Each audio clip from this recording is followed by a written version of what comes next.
पैसा लगता है ना खर्चा लगता है, पैसा लगता है ना खर्चा लगता है, सत्य नाम बोलो बड़ा अच्छा लगता है, सत्य नाम बोलो भाई अच्छा लगता है। काशी मथुरा से भी अच्छा लगता है, काशी मथुरा से भी अच्छा लगता है, जीरकपुरी धाम बड़ा अच्छा लगता है, सत्य नाम बोलो भाई अच्छा लगता है। बोलो बोलो बोलो सत्य नाम बोलो जी, चलो भाई चलो गिरो धाम चलो जी। बोलो बोलो बोलो सत्य नाम बोलो जी, चलो भाई चलो गिरो धाम चलो जी।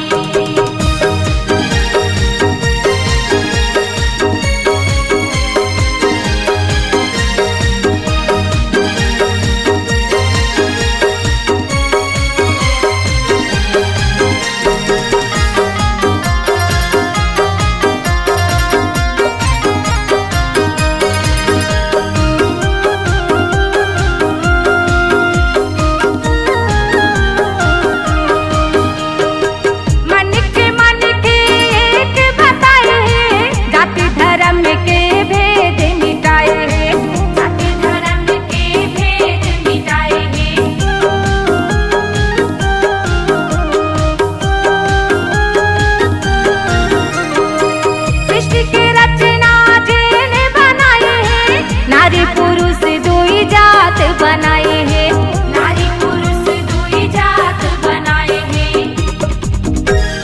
हीरा लगता है कि सोना लगता है,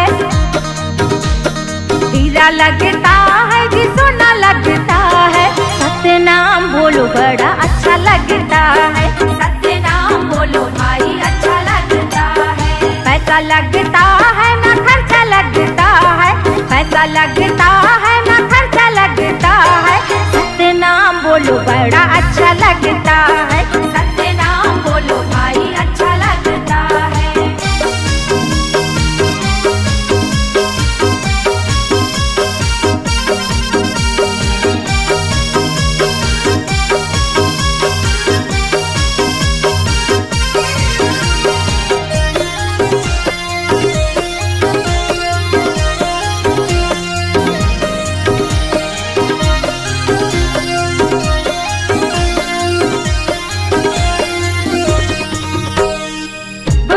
बोले माँ मोहन भराए हैं, सबो चराचर सत्य नाम गाए हैं, सबो चराचर सत्य नाम गाए हैं।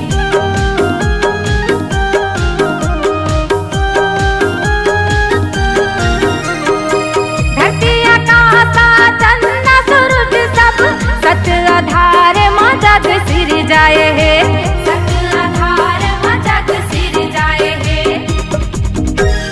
काशी का बात भी अच्छा लगता है, काशी का बात भी अच्छा लगता है, जीरकपुरी धाम बड़ा अच्छा लगता है, सत्य नाम बोलो भाई अच्छा लगता है। गंगा जमुना से भी अच्छा लगता है, गंगा जमुना से भी अच्छा लगता है, चरण कुंड के पानी बड़ा सच्चा लगता है।